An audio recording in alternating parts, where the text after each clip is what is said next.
Salut à tous, Arnaud pour Geek & Vapes. Donc aujourd'hui, review du Hurricane Junior de chez iPhenics.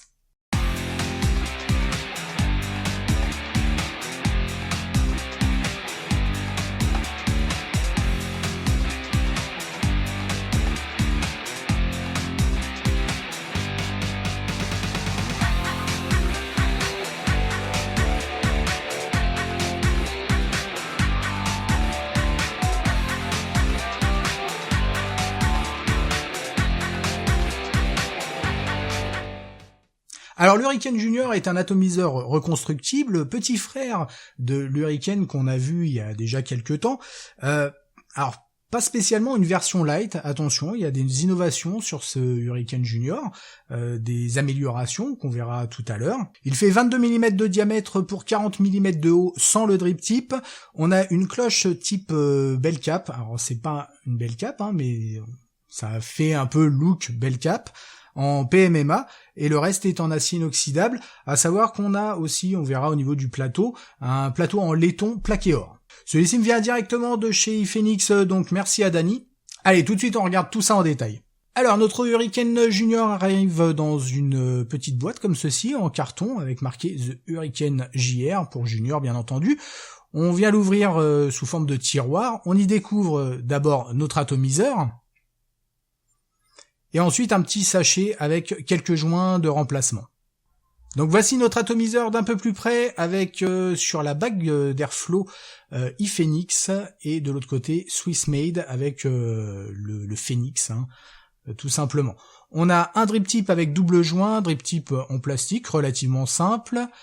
On a, comme je le disais, donc une sorte de cloche type bell cap, alors ce n'est pas une bell cap, c'est dans le même esprit si vous voulez, avec on retrouve les petits ronds qu'on avait déjà sur l'Hurricane classique, avec à l'intérieur, vous voyez, la cheminée directement mise dedans. Ensuite, on arrive sur la partie reconstructive, chambre d'atomisation, avec une première bague, comme on le voit, avec des sortes de vaguelettes, qui va nous permettre de faire le réglage d'arrivée de liquide. Donc, nouveauté sur cette Hurricane Junior, vous le voyez, on peut venir tourner légèrement et venir obstruer l'arrivée de liquide, tout simplement. On va pouvoir bien sûr retirer cette bague. Vous le voyez avec les vaguelettes. Ensuite, on va pouvoir retirer toute la partie chambre d'atomisation, qui est en deux parties. On va pouvoir dévisser la partie supérieure. Là, on va retrouver un peu le même style qu'on va avoir sur l'Hurricane, avec une sorte de dôme intérieur, un joint à la base, et ici le corps de l'atomiseur avec les deux larges arrivées de liquide. Ensuite, on a le plateau donc en laiton recouvert d'un plaqué or, deux vis plates, toutes simples mais relativement larges. Il y a vraiment aucun souci pour pouvoir placer notre montage. On voit aussi que ces plots sont pas mal surélevés par rapport à l'arrivée d'air. Arrivée d'air qui est assez conséquente. En dessous, on a notre 510, tout simplement. Ensuite, on a notre bague d'airflow qui fait 2,5 mm de hauteur pour 25 de large, qu'on va pouvoir donc régler comme ceci. On a une butée de chaque côté, très bien, mais on n'est plus sur le système avec les petits trous et les petits crans. Alors on va faire notre montage, on va utiliser du 316L, donc de l'inox. C'est du 0,40 sur un axe de 3 mm, sur lequel je vais faire 5 tours et demi. Attention, là vous le voyez, je fais mon montage en venant tourner à l'envers par rapport à ce que je fais d'habitude. On va voir pourquoi. L'installation du coil en fait va se faire de manière différente, on va dire, et pour rester dans le sens des vis, il est préférable de faire comme ça. Je viens resserrer mes spires, je reste avec des spires espacées, comme vous le voyez. Et voilà, pour la mise en place, en fait, on va venir le mettre de manière inverse par rapport à ce qu'on va faire d'habitude ou habituellement. Donc là, je reste dans le sens des vis, mais mon coil, au lieu d'être en haut par rapport aux pattes, se trouve en bas. Donc on vient tourner autour des vis, aucun souci, ça se met en place vraiment tout seul, il n'y a aucun problème. Vous voyez, je viens faire un petit demi-tour pour le mettre en place, il me reste plus qu'à serrer avec le tournevis, et ça ne bouge plus. Voilà, je viens bien le centrer, On vient retirer bien entendu le fil excédentaire. Et comme vous le voyez, mon coil est proche de l'arrivée d'air. Donc beaucoup mieux dans ce sens-là. Si vous le faites dans l'autre sens, on va être beaucoup trop haut. On va venir le placer sur la table. Parce que ça nous donne en résistance. On est à 0,53 ohms. On vient faire chauffer tout ça. Ça rougit parfaitement du centre vers les extérieurs. On va pas trop en abuser. Et quand on revérifie, on voit que on est toujours à 0,53 ohms. Donc nickel. Alors pour le placement du coton, j'utilise ici du Native Wix. Je vais faire un principe de nid de coton, c'est-à-dire que je viens mettre donc mon coton, aucun problème. Je viens remettre le corps de la chambre d'atomisation en place. Et ensuite, je vais venir mettre le coton donc de chaque côté, tout simplement. Alors pas en direct, j'ai fait un montage en direct, ça s'est pas avéré spécialement concluant. Je préfère ce type de montage, effectivement. Moins de risques d'éventuelles fuites et ça fonctionne très bien. Donc on vient bien placer le coton des deux côtés de sorte qu'il vienne affleurer l'arrivée de liquide. On vient bien sûr mettre du liquide sur notre coil et le coton directement. Je viens remettre la partie supérieure de la chambre d'atomisation. Alors attention à bien maintenir notre chambre d'atomisation. Si vous la maintenez pas, ça va venir tourner tout seul. Et ensuite, la bague de réglage d'arrivée de liquide. Là, en l'occurrence, je vais la laisser grande ouverte. La plupart du temps, ça va bien. Pour faire le remplissage, rien de plus simple. On prend la cloche à l'envers. On vient mettre notre liquide sans dépasser la cheminée intérieure, bien entendu, puisque sinon, ça coulerait au milieu. On a une capacité, j'ai oublié de le préciser, de 2 millilitres. Ici, bon, c'est pas super élevé, c'était pour être en mode TPD ready, donc aucun souci. Ensuite, on vient revisser la base, tout simplement comme n'importe quel cléromiseur, et on vient replacer notre drip tip. On n'a plus qu'à venir le visser sur une box. Alors, iPhonix aussi a sorti des drip tips différents. Là, celui-ci avec des sortes de je sais pas comment on pourrait appeler ça, des rainures, tout simplement, noté iPhonix en métal, qui donne vraiment bien sur cet ato. Et puis voilà, on est prêt à vaper.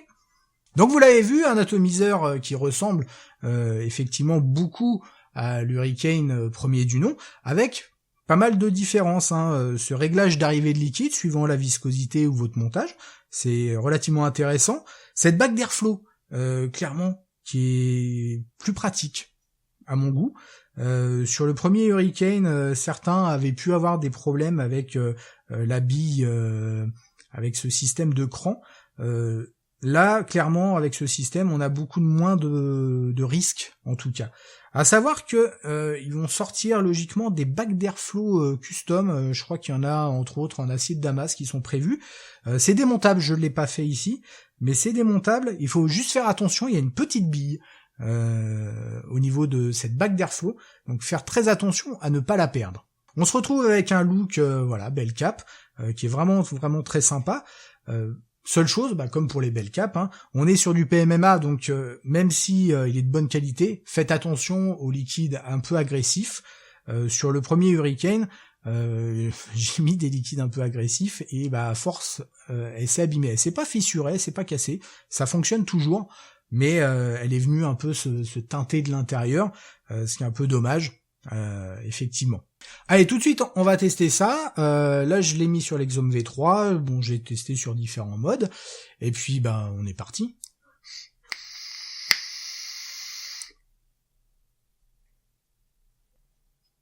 Alors là, je suis pas sur un liquide spécialement super gras. C'est du 50-50. Et en tout cas, ça marche vraiment super bien. En termes de saveur, je suis vraiment au minimum sur l'Exo. Donc je suis pas énormément en watts, je dois être aux alentours de 20 watts à peu près, 20-22 watts, et clairement on a un rendu des saveurs vraiment très bon. L'airflow aussi, je le trouve vraiment meilleur ici. On a un airflow qui est clairement plus important. On peut venir le régler, on peut avoir effectivement un tirage, je dirais, plus serré. Alors sur la Exome, c'est pas ce qu'il y a de plus pratique pour régler l'airflow dans ces cas-là, mais on va venir le resserrer. Je vais laisser vraiment tout petit airflow. Il me reste, l'équivalent d'un rond de 2,5 mm de diamètre. On sent vraiment la résistance. Mais ici, encore une fois, ça marche très bien. Grand ouvert, on peut y aller, on peut avoir un montage un peu plus important et ça fonctionne très bien. Concernant son tarif, on est à 129,90 €. C'est du made in Suisse, c'est du high-end.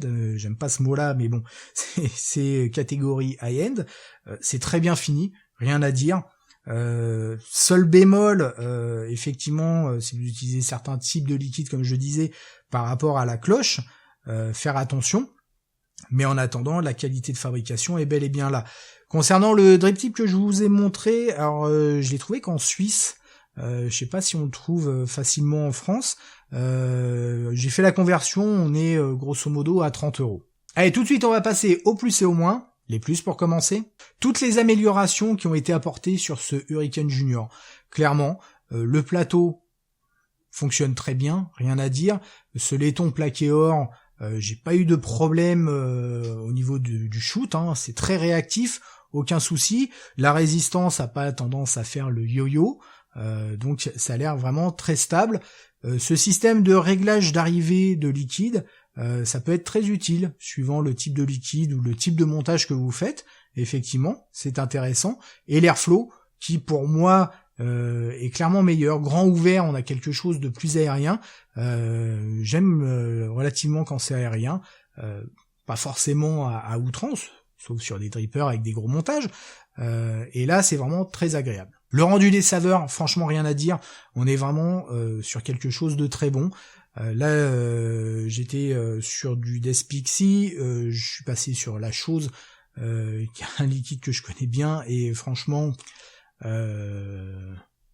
passez-moi l'expression, j'en prends plein la bouche, c'est vraiment une tuerie. Et enfin, qualité de fabrication, rien à dire. Franchement, on voit quand on vient visser la partie supérieure de la chambre d'atomisation, il y a effectivement une finition. On sent que c'est un matériel vraiment très très propre. Les moins maintenant, clairement pour moi le seul moins, on va dire, c'est cette cloche en PMMA. À partir du moment où on sait qu'il faut pas venir mettre des liquides trop agressifs, même si, encore une fois, ça résiste, c'est surtout quand on vient mettre un liquide et puis qu'on le laisse dedans. Moi, c'est ce qui m'est arrivé, en fait, sur l'ancien. J'ai laissé le liquide un peu trop longtemps dedans. Normalement, voilà, on le prend, on vape, on nettoie. Si on l'utilise comme ça va. Par contre, si vous laissez stagner un liquide agressif un peu trop longtemps, effectivement, comme une belle cape, hein, d'ailleurs, ça va venir l'attaquer. Donc ça pourrait être le seul bémol, c'est uniquement cette cloche en PMMA. Il pourrait être intéressant d'avoir en option cloche, alors pas cloche Pyrex entièrement, mais ou une cloche métal, je sais pas, histoire de pouvoir mettre d'autres types de liquides, éventuellement les laisser stagner, je sais pas, peu importe. En tout cas, c'est vraiment le seul défaut que je peux voir sur cet atomiseur. Voilà, en tout cas, Hurricane Junior ne veut pas dire Hurricane Light, c'est clair. On a des améliorations à un prix qui est inférieur à l'Hurricane, même si on reste sur une certaine gamme de prix, bien entendu, mais prix inférieur et pas du tout inférieur, en tout cas en qualité de fabrication et en rendu des saveurs, etc. Voilà, en tout cas, que du bon. Allez, on se retrouve très rapidement pour de nouvelles aventures. Merci d'avoir regardé cette vidéo. N'oubliez pas de vous inscrire ou de participer à l'EDUS. Encore une fois, c'est très très important, surtout en ce moment. Et en attendant, une très bonne vape à tous.